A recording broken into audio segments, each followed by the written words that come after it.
जय हिंद बच्चों, मैं कमलेश सफल अकेडमी में एक बार फिर से आपका स्वागत करता हूं। बच्चों, मैं लेके आ गया हूं जो 15 जनवरी का जितने भी ARO BRO पेपर हुआ है, चाहे बिहार हो, यूपी हो, दिल्ली हो, ठीक है, सारे का सॉल्यूशन मैं लेके आ गया हूं आपके सामने। क्वेश्चन तो बहुत सारे हैं क्योंकि जितने भी ARO BRO हैं क्वेश्चन लगभग मिलता जुलता है। कुछ क्वेश्चन आपको अलग दिखेगा जो कि यूपी का अलग है, बिहार का अलग है, ठीक है। तो सारे का सॉल्यूशन मैं आपको बताऊंगा। अब उतना टाइम तो होगा नहीं कि मैं इस पर क्वेश्चन लिखूंगा, तो मैं जीके का और साइंस का जितने भी क्वेश्चंस हैं मैं आपको वर्बली बोलता जाता हूं। जहां आएगी मैथ की बारी तो वहां मैं आपको सॉल्यूशन सही बताऊंगा, ठीक है। तो चलिए, सबसे जो पहला क्वेश्चन है, अच्छा इससे पहली बात तो ये है कि यहाँ मेरे सफल एकेडमी से जितने भी बच्चे पेपर देने गए थे उनका ये कहना था कि सर आपने जितने पेपर सेट कराया था, जितना भी टीचर पढ़ाया था, ठीक है, सारे 100% उसी में से पेपर सेट में से क्वेश्चन आया है। क्लियर है? तो चलिए देखते हैं इसका पहला क्वेश्चन जो है आपका जीके का। सबसे पहला क्वेश्चन जीके का है कि विश्व की सबसे ऊंची चोटी कौन सी है, ठीक है। तो आपका है जिन बच्चों ने लगाया है माउंट एवरेस्ट, उनका बिल्कुल ही करेक्ट आंसर है। क्लियर? दूसरा क्वेश्चन, आप लोग अपना अपना आंसर मैच करते रहना। इंडिया गेट कहाँ स्थित है? ये सबको पता है, इंडिया गेट दिल्ली में स्थित है। ये कोई डिफिकल्ट क्वेश्चन नहीं था, ठीक है। वोट देने का न्यूनतम आयु क्या है? ठीक है, 18 वर्ष। ये पेपर सेट में है, जो बच्चे पेपर देने गए हैं उनको पता है अच्छे से। तो वोट देने का न्यूनतम आयु क्या है? 18 वर्ष है। आगे बढ़ते हैं, विजय दिवस कब मनाया जाता है? जो है 16 दिसंबर, करेक्ट आंसर है। नेक्स्ट, आजाद हिंद फौज की स्थापना किस देश की सहायता से हुई थी? इसका करेक्ट आंसर है जापान। क्लियर? आगे बढ़िए, जय जवान जय किसान जय विज्ञान का नारा किसने दिया? ठीक है, इसका आंसर होगा अटल बिहारी वाजपेयी। क्योंकि देखो इसमें दो क्वेश्चन होता है, जय जवान जय किसान। जय विज्ञान को आप हटा दोगे कि अलग क्वेश्चन बनेगा। तो जो बच्चे ने जय विज्ञान नहीं पढ़ा होगा वो कुछ और ही आंसर लगा दिया होगा, इसीलिए इसका आंसर होगा अटल बिहारी वाजपेयी। आगे बढ़िए, अंतिम मुगल बादशाह कौन था? तो आपका आंसर होगा बहादुर शाह द्वितीय। ओके। नेक्स्ट, दुनिया में सबसे बड़ा महासागर कौन सा है? तो आपका है पैसिफिक ओशन, जिसको प्रशांत महासागर कहा जाता है। क्लियर? प्राचीन काल में संदेश किस पक्षी की सहायता से भेजा जाता था? प्राचीन काल में संदेश किस पक्षी की सहायता से भेजा जाता था? तो कबूतर। ओके, ये सबको पता है कि पहले आपने सुना होगा कबूतर जा जा जा, जो गाना है ना। ये सबको पता है कि प्राचीन काल में कबूतर चिट्ठी लेके जाता था देने के लिए। चलिए आगे बढ़ते हैं। 10वां क्वेश्चन आपका है पैन कार्ड। एक तो होता है पैन कार्ड, PAN, है ना, परमानेंट अकाउंट नंबर। ओके, ये बोल रहा है कि किससे संबंधित है? सबको पता है कि भाई इनकम टैक्स से संबंधित है, ये आयकर से संबंधित है, क्योंकि जब तक आप पैन कार्ड नहीं जमा करोगे आजकल कोई काम नहीं होता है। आगे बढ़िए, जापान की राजधानी टोक्यो। इसका जो ट्रिक बताते हैं टीचर्स वगैरह, वो बताते हैं कि मुझे मत टोक्यो, है ना। इसका मतलब जापान की राजधानी क्या होगा? टोक्यो होगा। किस जानवर की पीठ पर कबूतर होता है?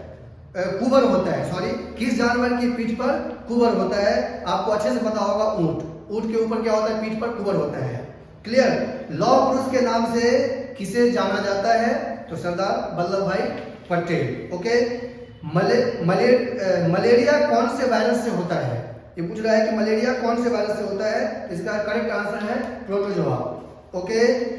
शरीर में पानी की कमी से कौन सा रोग होता है? तो आपका है निर्जलीकरण, जिसको बोलते हैं डिहाइड्रेशन। बोलते हैं कि भाई पानी पीते रहो नहीं तो डिहाइड्रेशन हो जाएगा, है ना। इसका आंसर क्या है? डिहाइड्रेशन। अब आप ABCD अपना आंसर देख लेना। ये आपका 15 क्वेश्चन क्या हो गया? जीके का हो गया, ठीक है। आगे बढ़िए, नेक्स्ट आते हैं हम लोग साइंस के पोर्शन में। साइंस का जो पहला क्वेश्चन है, निम्नलिखित में से कौन सा मानव शरीर द्वारा निर्मित नहीं है? इस क्वेश्चन को अच्छे से पढ़ना है। निम्नलिखित में से कौन सा मानव शरीर के द्वारा निर्मित नहीं है? तो इसमें देखिए, वसा जो होता है वो मानव शरीर के द्वारा निर्मित होता है, यानी कुछ ना कुछ खाने से वसा होता है ना। प्रोटीन, कुछ ना कुछ खाने से प्रोटीन होता है, लेकिन विटामिन जो है ये मानव शरीर द्वारा निर्मित नहीं होता है, इसीलिए इसका आंसर क्या है? करेक्ट आंसर विटामिन है। आगे बढ़ते हैं, अंडे के किस भाग में प्रोटीन पाया जाता है? आपको अच्छे से पता है कि इसके पीले भाग में प्रोटीन पाया जाता है, पढ़ाया जा चुका है आपको।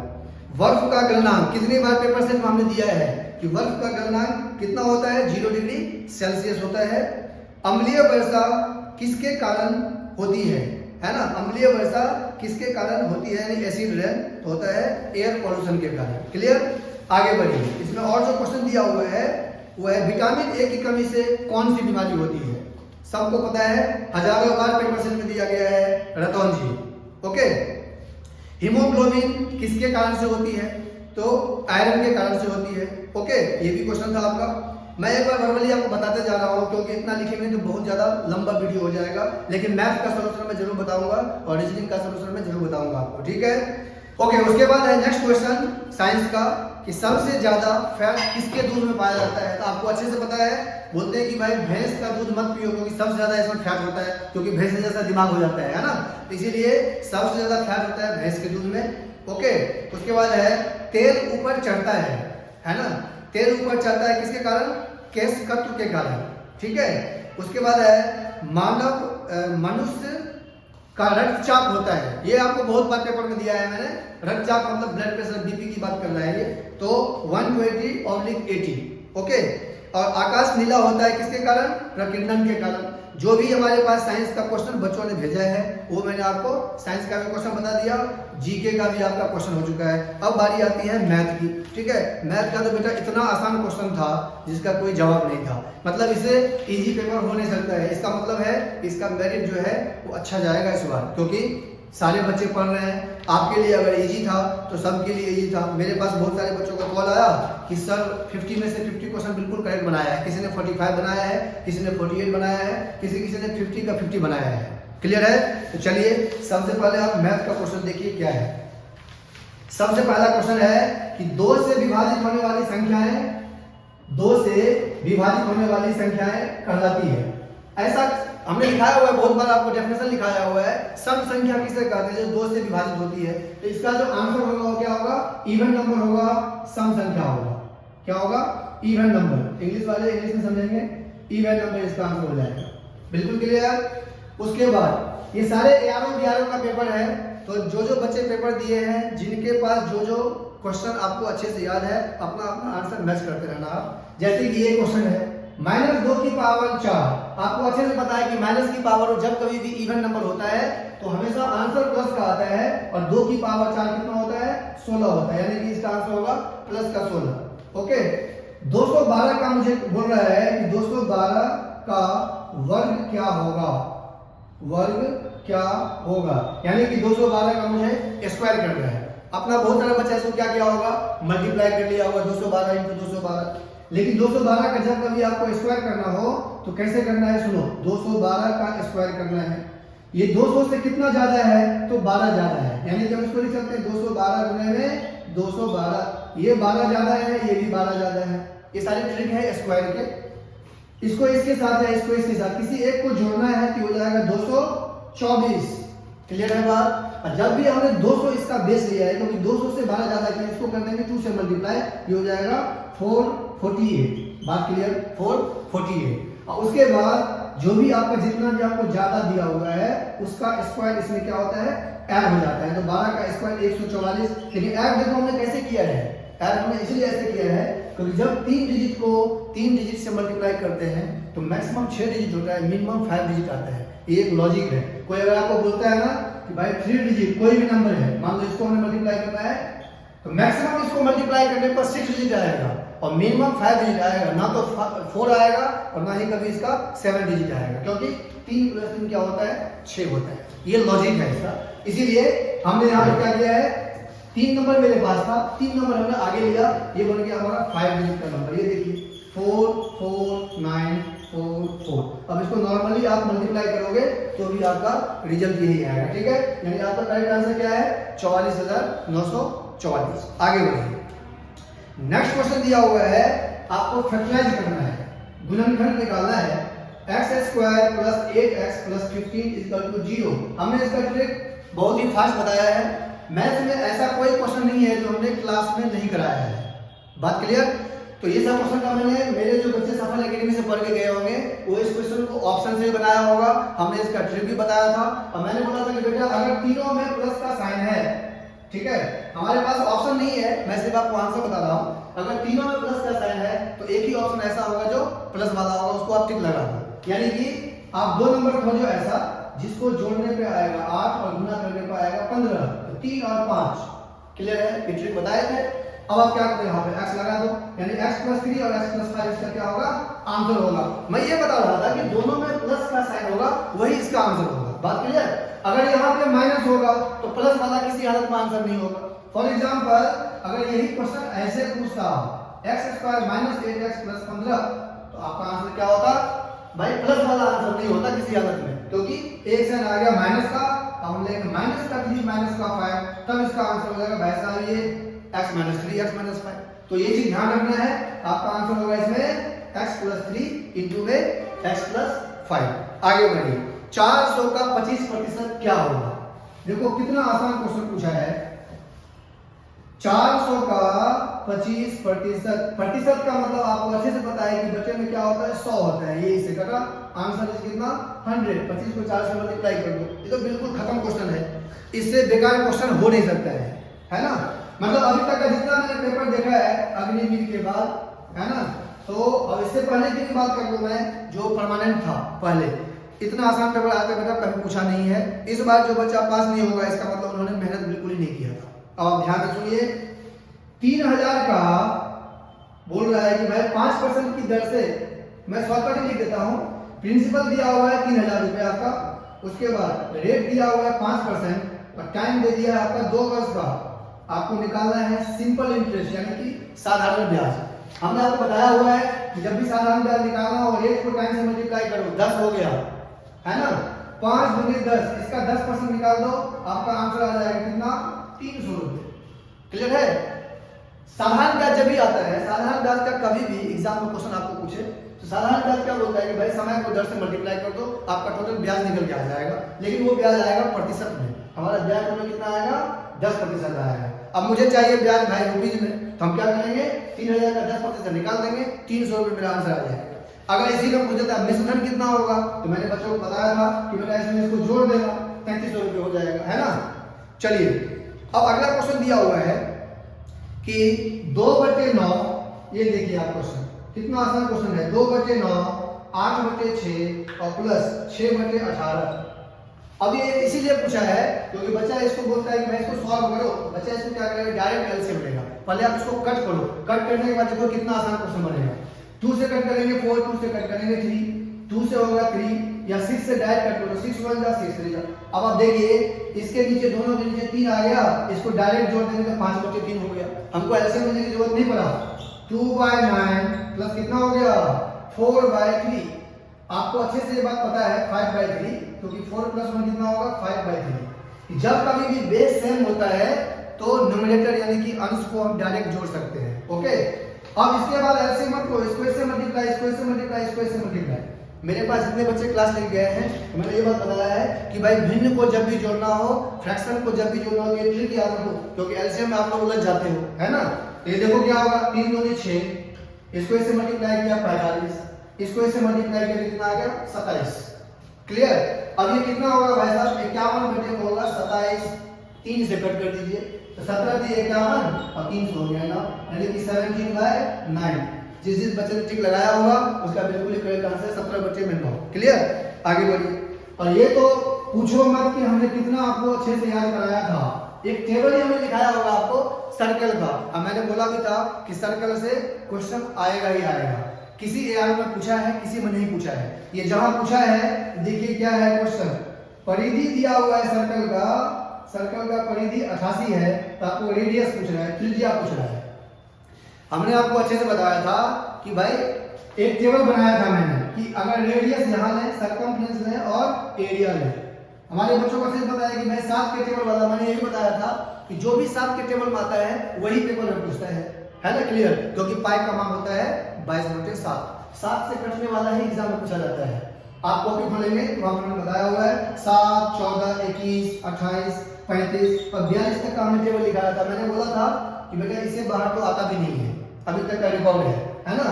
तो 7 का वैल्यू खाली आप 44 याद रखो, यानी 7 सेंटीमीटर अगर रेडियस होगा तो उसका जो परिधि होगा कितना होगा, 44 होगा। तो भाई 14 का कितना होगा, 88 होगा। देखो यानी कि 7 × 14, 7 का टेबल 7 × 14, 44 × 88। एक वैल्यू आप याद रखो, 7 × 21, 44 × 3, 132, 7 × 28, 44 × 4, 176। ऐसे निकलता चला जाता है, कोई फार्मूला की जरूरत ही नहीं है ना। 7 × 5 = 35, 44 को 5 से गुना कर दो 220। थोड़ा सा फास्ट मैं इसलिए कर रहा हूं क्योंकि आपको आंसर से मतलब है। अगर आपको लगता है कि भाई ट्रिक बिल्कुल ही फास्ट चल रहा है, अगर आपको ज्वाइन करना है तो आप सफल एकेडमी को ज्वाइन कर सकते हैं, ठीक है। क्योंकि मैं जो मैथ्स पढ़ाता हूँ वो बिल्कुल ही ट्रिक से पढ़ाता हूँ, फार्मूला का कोई यूज नहीं है इसमें। ओके, 7 से 42 हो गया, 44 को 6 से गुना कर देंगे 264 होगा। क्लियर है? यहाँ तक समझ में आ गया होगा आपको। और एरिया के लिए हमने बताया था भाई 154, 616, 1386, 24 64, 38 50 और 55 44, ये होता है एरिया का ट्रिक।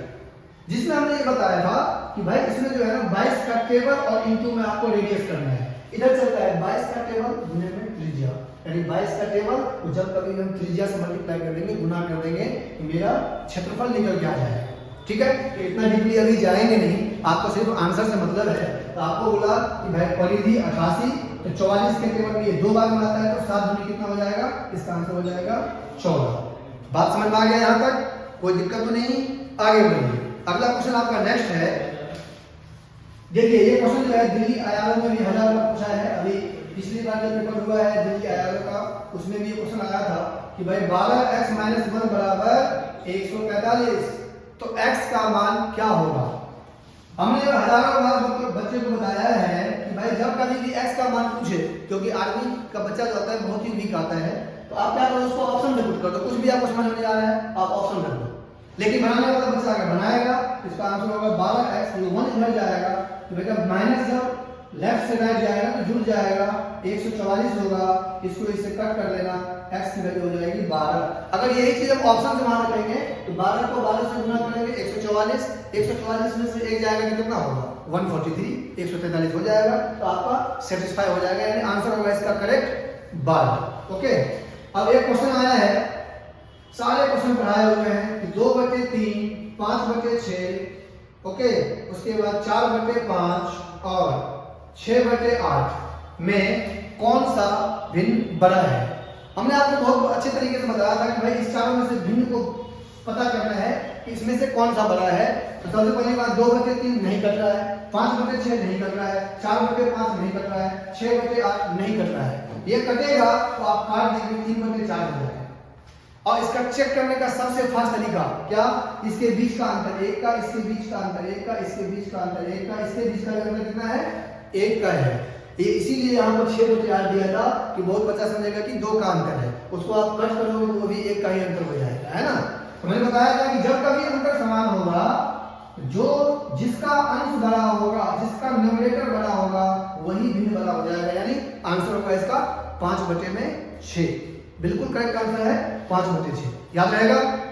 चलिए आगे बढ़ते हैं। क्वेश्चन दिया हुआ है, आयत का परिमाप दिया हुआ है, आयत का परिमाप दिया हुआ है 120, लंबाई और चौड़ाई का रेशियो दिया हुआ है 3:2। आपको बोल रहा है क्षेत्रफल ज्ञात करो आयत का, है ना? तो इसको बनाने का तरीका क्या है? आपको पता है कि आयत का परिमाप जो होता है यानी 120 बराबर क्या होता है? 2 गुने में लंबाई प्लस चौड़ाई।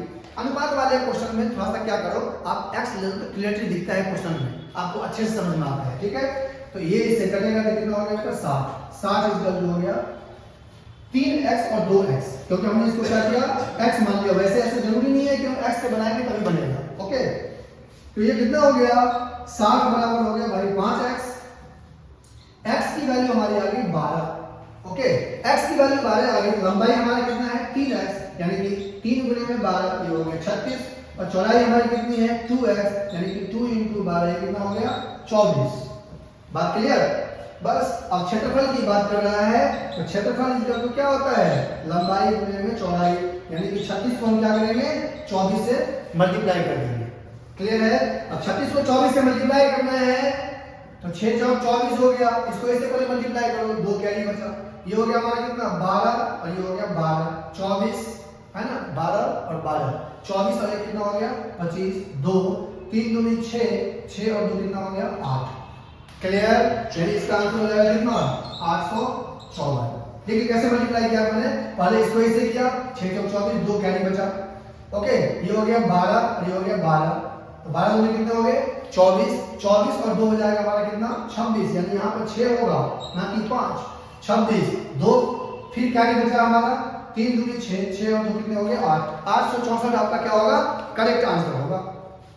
चलिए नेक्स्ट क्वेश्चन देखते हैं। अब आप देखते जाना, मेरिट आप खुद ही तैयार कर सकते हो कि भाई आपने कितने क्वेश्चन करेक्ट बनाया है और कितने क्वेश्चन रॉन्ग बनाया है, ठीक है। वैसे बहुत सारे बच्चे हैं जो 50% तक अटेम्प्ट किए हैं और 49 क्वेश्चन सही है, किसी का 50 का 50 सही है, कोई 45 क्वेश्चन सही है। अगर 45 क्वेश्चन आपका सही है और 88 का भी आपका फिजिकल है तो सिलेक्शन 101% हो जाएगा, ठीक है। आइए नेक्स्ट क्वेश्चन दिया हुआ है कि भाई 2.0356 प्लस 26.02 प्लस 2.08 को जोड़ना है। हमने इसका बहुत ही बेस्ट तरीका बताया था कि भाई इसको जब कभी भी आपको जोड़ना हो, आप पॉइंट के सामने पॉइंट रख दो, कभी भी आपको डाउट नहीं होगा जोड़ने में, है ना। ये हो गया 5 6 रहेगा, 8 2 10 और 3 हो गया 13, ये हो गया 1 6 4 10, है ना। ये हो गया आपका 10, ये हो गया 30। देखिए 30 पॉइंट कितने हो गए, पॉइंट के सामने पॉइंट रखोगे, जहां जहां कुछ समझ में आ रहा है वहां पर डायरेक्ट लिखेंगे। 8 2 10 और 3 हो गया 13, 1 इसमें जोड़ेंगे तो 1 ही आएगा, 6 और 4 होगा 10, 2 और 1 3, 30.1356। आगे बढ़िए, question number next 3872 minus x इसका तो दिया हुआ है 1381। क्लियर, तो हमको क्या करना पड़ेगा, 3872 में से इसको माइनस कर देंगे, मेरा x का वैल्यू आ जाएगा।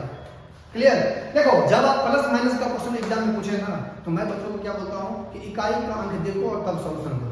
इसको सॉल्व करोगे जैसे हमने इसी को बनाया, टाइम तो लिया, लेकिन इसको अगर यूनिट प्लेस बनाते हैं 2 में से 1 गया तो 1, एक ही आपके एग्जाम में ऐसा ऑप्शन होगा जिसके लास्ट में 1 दिया होगा।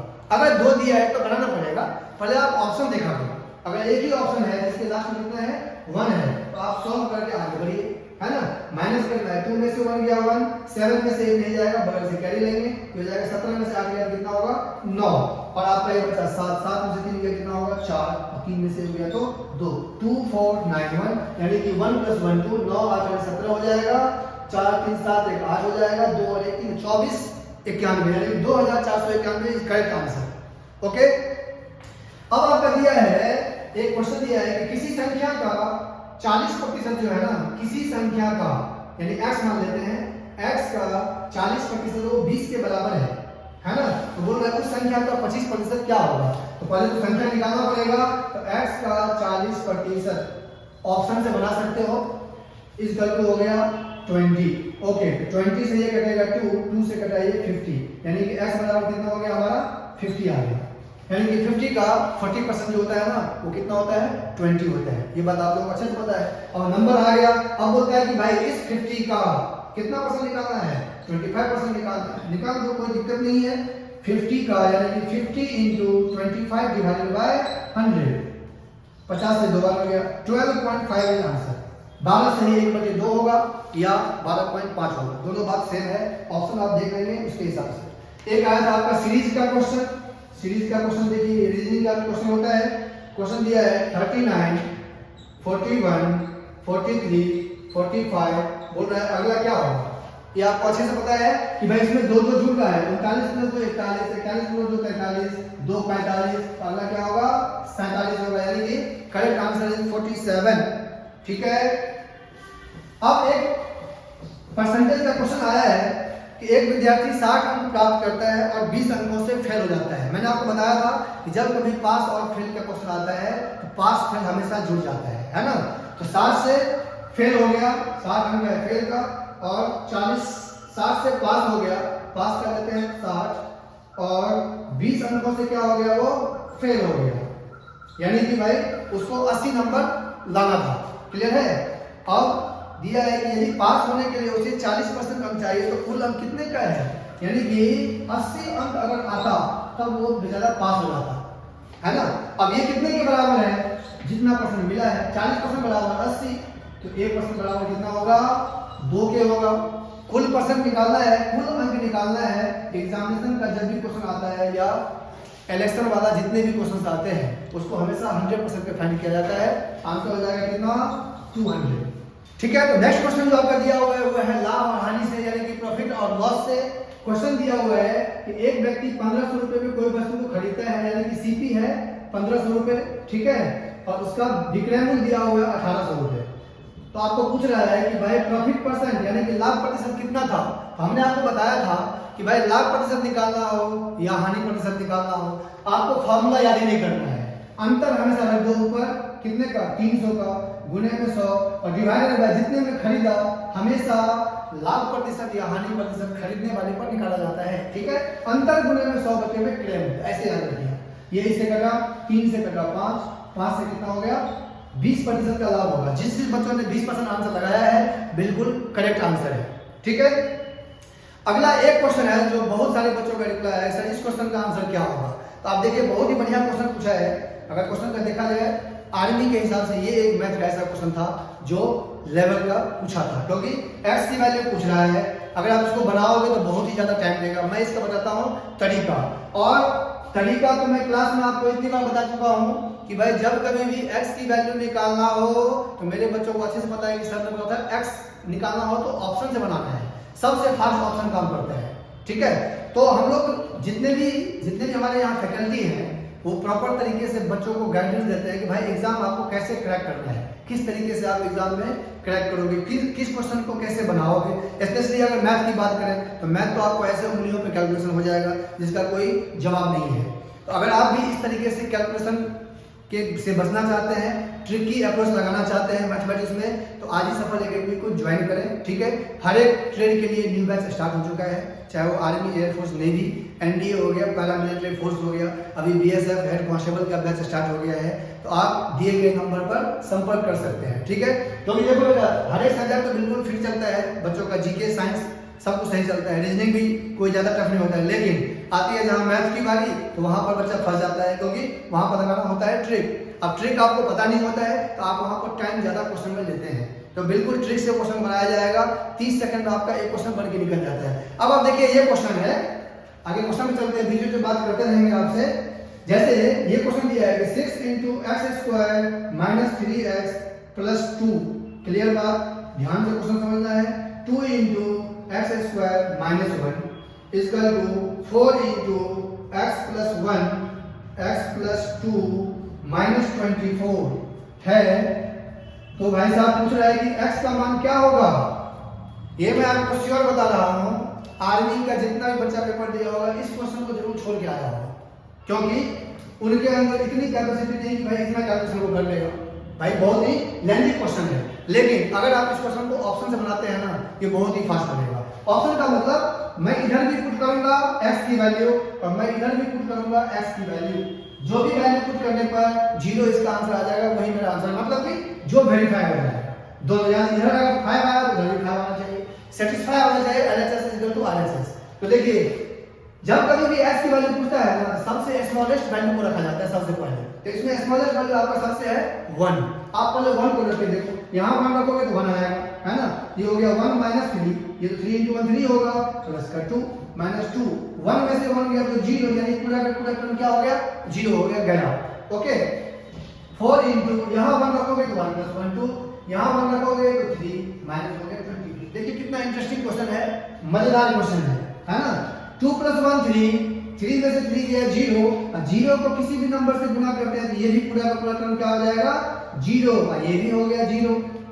ओके, इधर देखिए 4 × 8 8 ये 24, 24 में से 24 गया तो 0 = 0, यानी कहने का मतलब ये हुआ कि भाई इसमें x का वैल्यू 1 सेटिस्फाई किया। अब आप बनाओगे तो भी x की वैल्यू 1 ही आएगा, और ये जाएगा कम से कम आधे पेज में। इसको आप इससे मल्टीप्लाई करो, फिर इसका फॉर्मूला लगाओ, फिर इसको इससे मल्टीप्लाई करो, फिर 4 से मल्टीप्लाई करो, ये जाएगा कम से कम 10 से 15 लाइन का क्वेश्चन। ठीक है, तो जब कभी भी आज के बाद पेपर आप देते हैं, कभी भी x की वैल्यू पूछा जाए, आप ये कंफर्म हो जाना कि x की वैल्यू जब भी पूछता है या y की वैल्यू, यानी a से लेकर के z तक कोई भी वैल्यू पूछता है, ऑप्शन से फास्ट कुछ नहीं हो सकता। बात क्लियर। चलिए, तो ये एक बच्चे का बहुत सारा रिप्लाई आया था, मतलब क्वेश्चन था कि भाई सर इसका आंसर क्या होगा, क्योंकि बहुत ही टफ क्वेश्चन था। देखा जाए तो फार्मूला लगाएंगे तो जल्दी बनेगा, लेकिन फार्मूला याद नहीं होगा तो बहुत ही मुश्किल क्वेश्चन होगा। क्लियर। चलिए, तो अगला क्वेश्चन जो है आपका वो दिया हुआ है, नेक्स्ट है क्वेश्चन 6 × 8 - 144 / 12 = क्या होगा। देखो जिन बच्चों को बॉड मास पता होगा ये इस क्वेश्चन को इजीली बना सकते हैं, क्योंकि बॉड मास BOD यानी पहले डिवाइड करना होगा इसमें, क्योंकि भाई हमारे पास ब्रैकेट नहीं है, का नहीं है, ऑफ नहीं है, तो किसका काम होगा? डिवाइड का। तो भाई 144 को 12 से डिवाइड कर दो, 12 को 12 से गुणा करने पर 144 आता है। साथ साथ इसको भी आप मल्टीप्लाई कर सकते हो, क्योंकि ये अलग पार्ट है, ये अलग पार्ट है। ये हो गया 48 और ये हो जाएगा हमारा 12, 48 में से 12 जाएगा, आंसर इज 36। क्लियर है? एक लाइन में बनने वाला क्वेश्चन है ये। नेक्स्ट क्वेश्चन देखिए, ये मैथ का लास्ट क्वेश्चन है, क्योंकि हमने बहुत सारा जितने भी एआरओ था उसका मैंने क्वेश्चन इकट्ठा किया। जो भी मुझे लगा कोई मैथ में कुछ ज्यादा ही क्वेश्चन हो गया होगा, क्योंकि बच्चों ने क्वेश्चन का आंसर भी भेजा था, साथ में क्वेश्चन मुझे भेजा था कि सर ये मेरे यहाँ ये पूछा गया था, मेरे यहाँ ये पूछा गया था। तो होता क्या है, जितने भी एआरओ पेपर होता है तो लगभग 70% क्वेश्चन तो मैच करता है, 30% क्वेश्चन जो है इंटरचेंज कर देता है। ठीक है, यानी कि जो इधर पूछेगा वो उसके एआरओ में नहीं पूछा जाता है, तो इसीलिए क्वेश्चन कुछ चेंज हो जाता है। जैसे ये क्वेश्चन है, बॉयज की संख्या दिया हुआ है एक क्लास में 45, गर्ल्स की संख्या है 30। एक क्लास में लड़कों की संख्या कितना है? 45, लड़कियों की संख्या कितना है? 30। ये अपने बुक जो बुकलेट आपको दिया गया है सफल एकेडमी की तरफ से, उसमें भी ये क्वेश्चन अवेलेबल है। हमने क्लास में बहुत इजी तरीके से बताया था कि भाई जिसका भी प्रतिशत पूछेगा ना, पूछने वाला हमेशा ऊपर होता है। ये मैथमेटिक्स का बहुत बड़ा फैक्टर है। ठीक है, इसने पूछा है कि लड़कियों का प्रतिशत बता दो, लड़कियां हमेशा ऊपर रहेगा, क्योंकि पूछा गया है लड़की का प्रतिशत। अगर लड़कों का पूछेगा तो 45 रहेगा ऊपर। ओके, टोटल हमेशा नीचे आता है, 75 आ जाएगा नीचे, गुणे में कर दीजिए आपका 100, जिसका भी पूछा उसका परसेंट निकल के आपका वैल्यू आ जाएगा। 25 से कटा 3, 25 से कटा 4, 3 से कटा 10, आंसर इज 40%। बात क्लियर? अच्छे से समझ लेना, पूछने वाला ऊपर, टोटल हमेशा नीचे, इनटू में 100, आपका आंसर निकल के आ जाएगा। ये टोटल जो थे करीब आपके 20 या 25 क्वेश्चन जो हमने बताया आपको, ये टोटल मैथ का क्वेश्चन है जो हर एक एआरओ बीआरओ में पूछा गया है। जिन जिन बच्चों ने पेपर दिया है, जो सफल एकेडमी से है, अदर एकेडमी से भी है, वो आप अपना देख लीजिए आंसर आपने कितना करेक्ट बनाया है। ठीक है, आ जाइए और देखिए रीजनिंग का 5 क्वेश्चन क्या आया था। बहुत ही आसान क्वेश्चन था ये, तो बिल्कुल ही जो आप पेपर से बनाते हैं सेम, इसमें तो डिजिट तक नहीं चेंज किया है। क्लियर? क्लॉक को, ये आपने देखा होगा पेपर सेट में, क्लॉक CLOCK, क्लॉक को पूर्ण भाषा में, ठीक है, लिखा गया है क्या? KCOLC। यानी कैसे लिखा है देखो आप अच्छे से, भाई जो लास्ट में था वो पहले आ गया, यानी उल्टा लिखा है, उल्टा KCOLC ये लिखा है। ओके, आपको बोल रहा है कि भाई STEPS। मेरे हिसाब से जो इस एकेडमी से बच्चा पढ़ के गया होगा उसको ये क्वेश्चन जो है ना आंसर ही याद होगा, क्योंकि ये 1000 बार पेपर में दिया गया है। ओके, आप इसको उल्टा लिख दो, यानी कि SPETS इसका आंसर हो जाएगा। क्लियर? ये कोडिंग भाषा होता है, पूर्ण भाषा इसको बोलते हैं, कोडिंग लैंग्वेज में इसको ये लिखा जाता है। अब बच्चे यहाँ पर बहुत सारे गलती करते हैं इस क्वेश्चन बनाने में, इसमें ABCD लिखना शुरू कर देता है, C कितने नंबर पर, तीसरे नंबर पर, K कितने नंबर पर, उसको काउंटिंग करता है। अरे पहले तो ये देखो कि किस सीरीज में जा रहा है, अगर उल्टा जा रहा है तो कुछ नंबर लिखने की जरूरत ही नहीं है, आप जो पूछ रहे हैं उसको सीधे रिवर्स कर दो, आपका आंसर आ जाएगा, है ना। अगला दिया है कि बीते परसों मंगलवार था, जैसे सोचने का क्वेश्चन है, बीते परसों मंगलवार था तो आने वाला परसों क्या होगा? क्लियर? तो आंसर होगा क्या? शनिवार। आपने जो भी बच्चे शनिवार लगाया है उसका करेक्ट आंसर है। उसके बाद दिया है एक जो हमने आपको 1000 में बताया है, रिलेशन से रिलेटेड एक क्वेश्चन आता ही आता है, ब्लड रिलेशन का, है ना। दिनेश एक तस्वीर की ओर इशारा करते हुए कहता है कि इसके पिता मेरी माँ का इकलौता पुत्र है। ओके, तो यह तस्वीर दिनेश से किस प्रकार संबंधित है? आंसर इसका होगा पुत्र, पेपर सेट में दिया हुआ है। ओके, उसके बाद देखिए ए, उसके बाद दिया है डैश, फिर दिया है आई, फिर दिया है ओ, फिर होगा यू। जिन बच्चों को वॉवेल के बारे में पता होगा, इंग्लिश में 5 वॉवेल होते हैं, ए ई आई ओ यू, बस यही सीरीज है। अब इसमें ज्यादा दिमाग जो बच्चा लगाएगा वो अपना टाइम बर्बाद कर रहा है, क्योंकि भाई इसमें कोई सीरीज आपका नहीं बनेगा कि ए के बाद ई कितने पर आता है, आई कितने पर आता है ना। ये वॉवेल से रिलेटेड क्वेश्चन है, ए ई आई ओ यू। इंग्लिश में 5 वॉवेल होते हैं, इंग्लिश लेक्चर में 5 वॉवेल होते हैं और 21 जो है कॉन्सोनेंट होते हैं, है ना। तभी तो 26 बनते हैं टोटल, तो यही दिया है। अब ये आप बोलोगे सर रीजनिंग का क्वेश्चन हुआ नहीं है तो इंग्लिश का है, बेटा रीजनिंग में कुछ भी पूछ सकता है। क्लियर? आगे बढ़िए, विषम को चुनना है, एक है क्वेश्चन, और को चुनना है, मतलब विषम का मतलब इस चारों ऑप्शन में से कौन सा बिल्कुल ही अलग है। देखो कैसा है, 7 दिया है 63 से, फिर दिया है ए में था ये ऑप्शन, 5 दिया है 35 से, 5-35, उसके बाद दिया है 3-15 और फिर दिया हुआ है 11-15। यानी कहने का मतलब ये 11-153 है, 15 नहीं है, 153 है। देखिए ये 7-63 मतलब बोला रिलेशन समझो कैसा 7 9 मतलब इसके टेबल में आता है। इसके कहने का मतलब ये भी इसके टेबल में आता है, चाहे जितनी बार में आता हो इसके टेबल में आता जरूर है। ये भी इसके टेबल में आता है, क्या ये इसके टेबल में आता है? नहीं आता है, यानी कि यही इसका क्या है? विषम है। आंसर इज 11:153, यानी ये विषम है। आंसर क्या होगा? 11-153। ये 5 क्वेश्चन रीजनिंग का था। देखो कितना आसान क्वेश्चन था, यानी कोडिंग डिकोडिंग से 2 क्वेश्चन पूछा था, एक डे से रिलेटेड क्वेश्चन था, एक आपका रिलेशन से था, एक आपका ऑल इवेंट का था, जो डेली पेपर सेट में हम लोग प्रैक्टिस करते हैं। ठीक है, तो यही सारे क्वेश्चन था जो आपसे डिस्कस करना था। ठीक है, आपको ये वीडियो कैसा लगा जरूर आप बताइए कमेंट करके। ठीक है, तो अगर आप सफल एकेडमी को ज्वाइन करना चाहते हैं तो हर एक ट्रेड के लिए, चाहे वो आर्मी हो, एयरफोर्स हो, नेवी हो, पैरामिलिट्री फोर्स हो, एनडीए हो, मतलब जितने भी डिफेंस रिलेटेड है, हम लोग डिफेंस को 100% डील करते हैं। आप किसी भी ट्रेड के लिए यहाँ पे ज्वाइन करना चाहते हैं, आप ज्वाइन कर सकते हैं। न्यू बैच स्टार्ट हो चुका है और आप दिए गए नंबर पे कॉल कर सकते हैं। ठीक है, क्योंकि यहाँ पर सिर्फ और सिर्फ पढ़ाया जाता है और पढ़ाई के दम पर 100% सिलेक्शन होती है। जिन बच्चों को पढ़ने पे पूरा भरोसा है, पढ़ाई पे पूरा भरोसा है और जिनको ये लगता है कि हाँ पढ़ के सिलेक्शन होता है, वो इस कोचिंग को आके ज्वाइन कर सकते हैं। ठीक है, चलिए फिर जल्दी मिलते हैं नेक्स्ट सेशन के साथ। तब तक अपना ध्यान रखें। जय हिंद।